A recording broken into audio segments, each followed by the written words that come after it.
শুভ দুপুর বন্ধুরা, সবাই কেমন আছো? ভালো আছো তো? প্রতিদিনের মতো আজকেও আমি চলে আসলাম রান্না নিয়ে। আজকে আমি কি রান্না করেছি দেখো। এখানে আছে ভাত, এখানে আছে কুমড়া ডাঁটা দিয়ে আলু দিয়ে ঝিঙা দিয়ে পোস্ত, এখানে আছে ডিমের কারি, এখানে আছে মুসুরির ডাল আছে পেঁয়াজ সম্বার দিয়ে, আর এখানে হচ্ছে মাছ, বাটা মাছ ভাজা হচ্ছে। বাটা মাছের ঝাল করা হবে।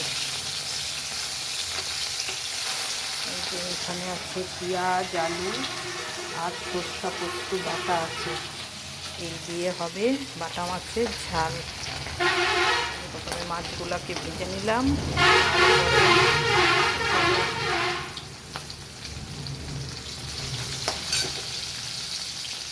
মাছটা ভাজা হয়ে গেলে এখানে কালো জিরা আর কাঁচা লঙ্কা ফোড়ন দিয়ে পেঁয়াজটা দিয়ে দেবো।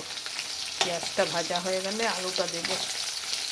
আলুটা দিলে তারপরে সর্ষে আর পোস্ত বাটা দিয়ে নাড়াচাড়া করে জল দিয়ে ঢাকা দিয়ে দেবো, হয়ে যাবে মাছের ঝাল। এই ছিল বন্ধু আজকের রান্না বান্না। তাহলে এবার রাখি।